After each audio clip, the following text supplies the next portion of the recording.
আসসালামু আলাইকুম। তো চলে আসলাম কলা খেতে। তো এগুলা হচ্ছে চিনি চাম্পা কলা গাছ। তো এগুলা ছড়ে বের হইতেছে। তো মাশাল্লাহ ছড়ে অনেক ভালো হইতেছে। আর অনেকগুলা বের হইছে। আর অনেকগুলা মানে বের হবে আর কি। তো মাশাল্লাহ অনেক সুন্দর হইছে। আল্লাহর রহমতে গাছ অনেক সুন্দর হইছে। তো আমি আপনাদেরকে দেখাইতেছি।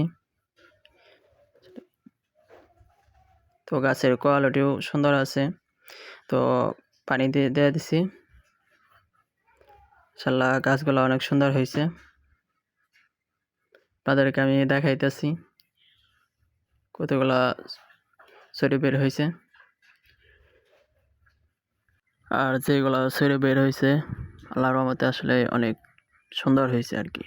প্রত্যেকটা ঘাড়ার মধ্যে 8টা 9টা এরকম করে কান্দা আছে। তো মাশাল্লাহ আসলে আল্লাহর দেওয়ার মালিক। তো আল্লাহ চাইলে সবই সম্ভব। দেখা যাক কি হয়।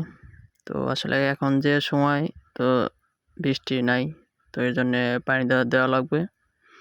তো সময় মতো পানি পরে বীজ এটা সময় মতো দেওয়া যাইতে হবে, তাহলে এই ছড়িগুলা অনেক সুন্দর থাকবে। আর যারা আপনারা আসলে কলা গাছ বুনতে চান বা বুনবেন, তো আমি বলে আসলে আপনারাও বুনেন।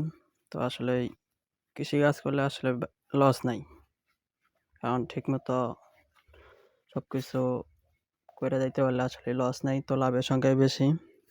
তো আপনারাও করেন। আসলে এই চিনি চাম্পা গাছগুলো আসলেই দেখা যাচ্ছে বেশি একটা খরচা হয় না, আসলে লাভের সংখ্যাই বেশি। ঠিক আছে, তো আপনারাও করবেন আশা করি। আর গাছের কোয়ালিটি মোটামুটি ভালো আছে আর কি। এই গাছগুলো সহজে নষ্ট হয় না, রোগও কম ধরে। তো আসলে যেটি গাছ বোনায়, তো আমার যেটি গাছ আছে সবটি গাছের মধ্যে প্রায় ছড়ে বের হবে, একটা গাছও আমার নষ্ট হয় নাই। তো আমি আপনাদেরকে বলতেছি আপনারাও বুনেন এগুলা গাছ। তো আসলে আপনারা লসে পড়বেন না, বরং লাভবান হতে পারবেন।